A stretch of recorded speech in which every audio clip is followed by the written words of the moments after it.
Let's switch away from equities temporarily into bonds, where the local market's been trading in a fairly tight range. Investors, of course, eyeing that key consumer price index data out today.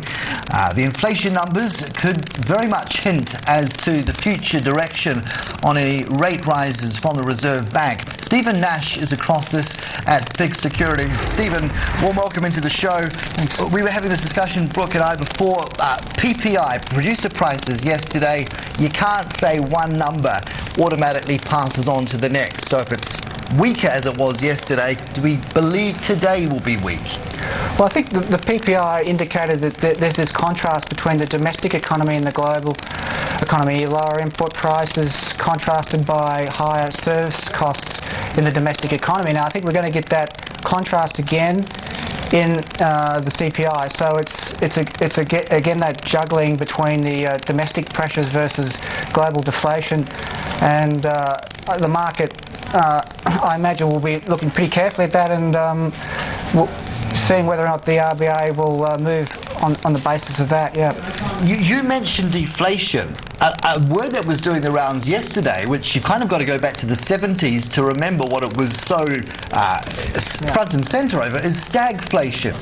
Could that be a looming threat that the Reserve Bank has to move ahead of to ward off? At this stage, I think the idea of deflation is featuring in a lot of the Fed commentary.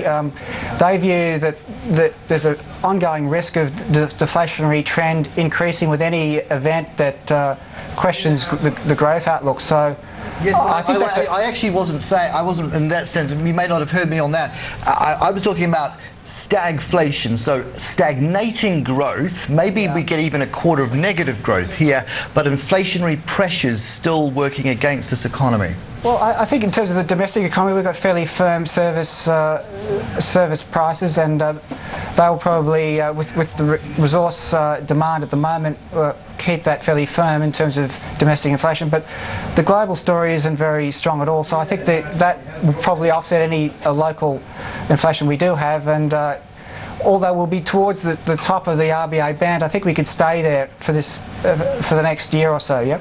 Do we need? It seemed like in the PPI figures yesterday, the business inflation was pretty non-existent. And in terms of that imported inflation, I think you're about to talk about. The Australian dollar for now is keeping a lid on that. But if the Australian dollar backtracks, then do we lose that kind of protection? Look, I think that's part of the story, but there's also a lot of competition in the global markets, and prices as a result are not moving that much higher. There's a lot of excess supply, and products are being offered at lower prices. So the Aussie's got part of that is the Aussie dollar, as you say, but I think there's a lot of other forces out there which will keep those products, in terms of the pricing, quite moderate at the moment. Yeah. Those offshore headwinds that you talk about, it seemed as if 2010 was any lesson to go by. It was almost a very sanguine Reserve Bank. It would make polite reference to jitters in Ireland and the Eurozone, and it would conclude, if anything, that was not in our backyard. What has changed? What might have changed between then and now to alter the mood music? Well, I think we're seeing a bit of a slowdown in growth in China. We're not seeing a crash or anything. We're not seeing a hard landing, and I don't expect that. You'd want to see a slowdown, wouldn't you? Yeah, we're seeing. I think that's good. I think it's a positive development. I think more an increase in that slowing of Chinese growth is a positive for the RBA and gives them more comfort. So I think that's really important. That's probably the thing that's changed. Also, there's been ongoing problems in Europe, which has led to fiscal tightening there, which is extending their recessionary or very low growth period.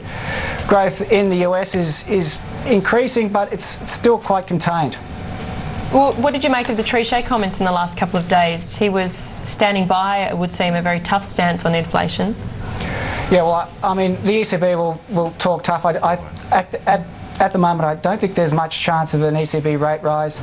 A lot of the banks there have become dependent on life support from the ECB, and I think any increase in rates there will really upset things right now.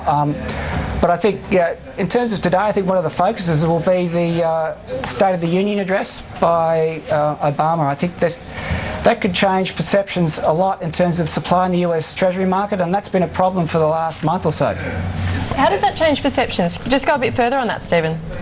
Well, I think Obama seems to be moving much more towards the centre, and that means for him, I think, a review of budget spending and possibly a reduction in Treasury issuance as a result of that review. So we have to see what comes out later on, but I think it's going to be a very important speech and people should be focusing on that. All right, it's an interesting proposition because, of course, the tax cuts, the call for that bipartisan call, as you say, alongside what the Fed's trying to do, maybe the push and pull coming into focus. Stephen Nash there from